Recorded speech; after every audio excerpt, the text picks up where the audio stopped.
Quinta de Montedouro é conhecida desde o século XVII como um terroir privilegiado. Ela foi propriedade do Visconde de Chanceleiros no final do século XIX. O Visconde de Chanceleiros foi uma figura ímpar na viticultura portuguesa e europeia, e ele próprio um viticultor de renome e era ministro do reino à época. E ele utilizou aqui a propriedade para uma parte muito importante do seu conhecido trabalho na luta contra a filoxera. Tínhamos esses registros, tínhamos a noção de que aqui poderíamos estar perante um terroir especial. O meu pai, que foi um trader de metais toda a vida, tinha como um sonho, alguma vez surgindo uma oportunidade que felizmente surgiu, poder investir em terra. Faça quem comprou e vendeu chumbo, prata, ouro, cobre, zinco, em grandes quantidades, a commodity mais escassa do universo é de facto a terra, é perfeitamente definida, e portanto teve uma oportunidade que aproveitou de investir em terra e de investir numa quinta perto, que ele conhecia bem, onde passou férias toda a vida. Completamente longe de algum dia vir a produzir vinho, não foi esse o objetivo, mas de facto, à medida que fomos conhecendo a história da quinta, percebendo que estávamos perante um terroir especial, e quando ele se decidiu a avançar com o projeto vitivinícola aqui na Quinta de Montedouro, começou por estudar em profundidade o solo e o clima da quinta e descobrir similaridades muito próximas com o Vale do Ródano em França, com as Côtes du Rhône. Essencialmente o vento que sopra em permanência, aqui estamos dentro de casa, não se percebe, mas que se vê lá fora, o vento que sopra em permanência. Nós estamos a apenas 20 km do Oceano Atlântico em linha reta, portanto o nosso clima, que é mediterrâneo, naturalmente tem uma influência atlântica muito forte, que traz uma belíssima frescura aos vinhos, permite maturações muito lentas e completas das nossas uvas, com bons taninos, mas taninos suaves, uvas muito equilibradas, e essas características têm de facto parecenças com o Vale do Ródano. Acontece aqui uma feliz coincidência, é que a grande paixão em termos de regiões vitivinícolas no mundo inteiro do meu pai eram precisamente os vinhos do Rhône.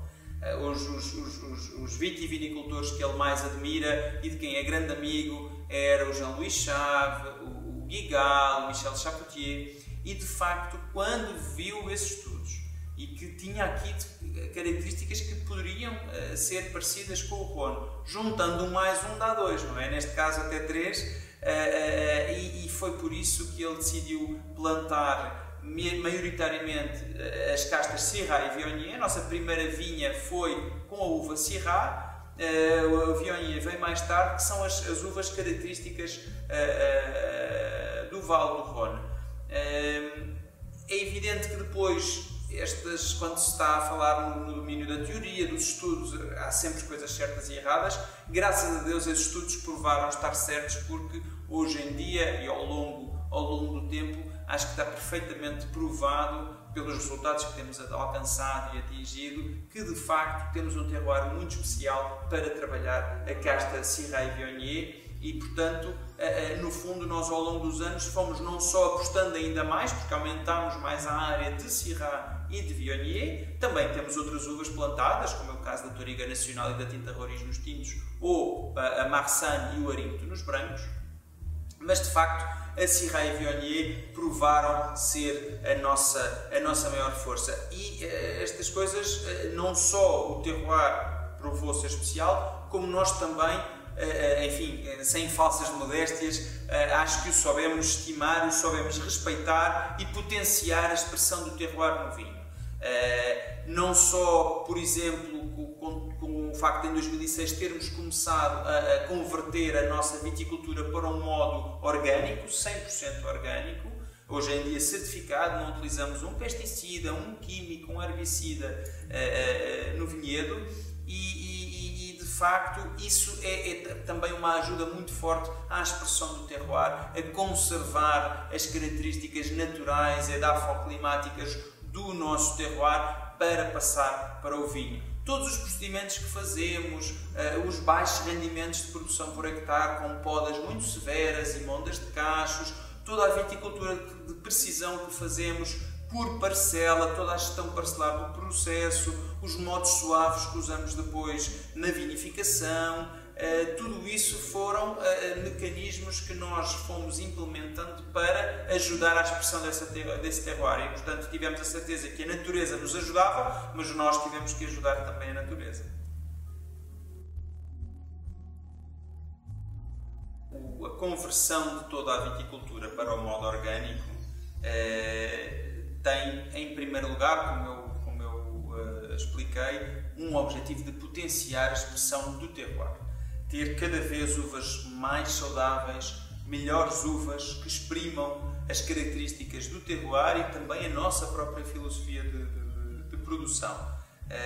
E de facto, as características do terroir, esta proximidade atlântica, esta frescura natural que nós temos dos vinhos, termos taninos suaves, termos graus alcoólicos moderados, são tudo características que, ao trabalharmos em modo orgânico, e o modo orgânico dá muito trabalho, os nossos enólogos que estão cá todos os dias, todo o ano, sabem bem o trabalho que exige na viticultura para conseguir essas uvas muito sãs, compensa para ter, como disse, essa expressão no terroir. É evidente que não é displicente o bem que fazemos ao ambiente, é bom para o ambiente, estimulamos e promovemos o aumento da biodiversidade, a natureza, a quinta está mais bonita, no fundo, isso é evidentemente um objetivo, mas eu diria que é um objetivo secundário, é uma consequência. Aquilo que nos moveu não é exclusivamente o rótulo, o selo do orgânico, mas sim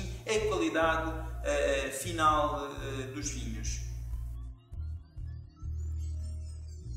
De facto, ter estas uvas muito sãs, e quando eu falava em ter as melhores uvas possíveis, nós queremos fazer numa determinada safra, ter as melhores uvas possíveis e fazer o melhor vinho possível com essas uvas. Mas eu expliquei, numa determinada safra, nós queremos que a característica dessa safra esteja patente e presente nas uvas e no vinho final. Ou seja, não é fazer o melhor vinho todos os anos, é fazer o melhor vinho naquela safra. E isso, o orgânico, é muito importante. Nós conseguimos, é como um filho. Nós queremos que o nosso filho seja o melhor filho, mas é aquela pessoa. Se temos um filho que é artista, ele não é engenheiro. Se temos um filho que é arquiteto, ele não é professor. E é a mesma coisa, ou seja, queremos que, de facto, sejam as melhores uvas possíveis com as características. Por isso os vinhos não são todos iguais, as safras são diferentes, mesmo dentro de uma referência de um vinho, vão ser diferentes de safra para safra, porque de facto essas características, se não estávamos no vinho industrial, no vinho standard, que é sempre igual, e nós de facto queremos que o vinho tenha uma personalidade própria. Trabalhando em modo orgânico é fundamental, usa-se menos produtos químicos, apenas o cobre e o enxofre em doses controladas e limitadas por lei, mas isso implica, portanto, muito trabalho mecânico e também trabalho manual.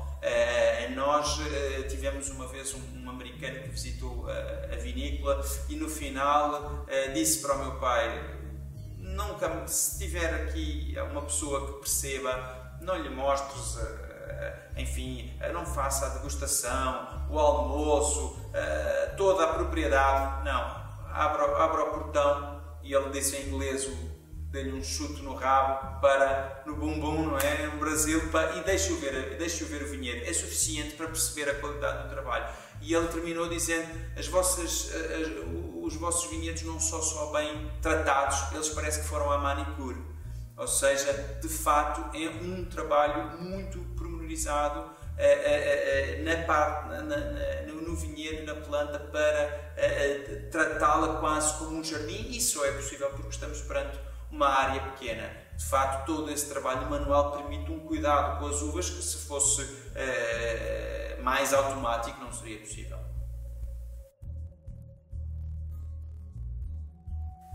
Bom, as alterações climáticas acho que são, enfim, um facto consumado e assente que toda a gente reconhece.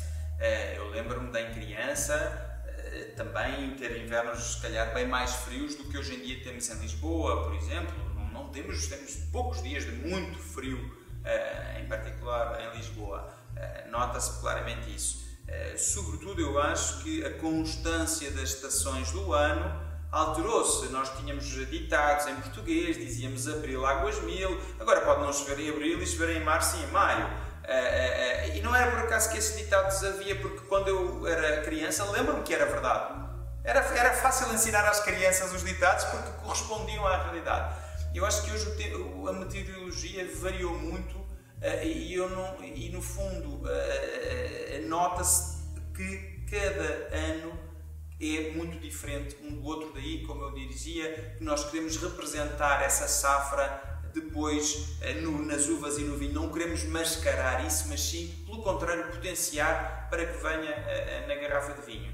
Como a nossa produção, a nossa primeira safra foi em 1997, é evidente que já foi há praticamente 20 anos, mas foi só há 20 anos.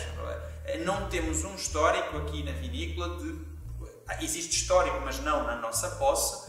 Não temos um histórico fidedigno para comparar com há 50 ou 100 anos atrás.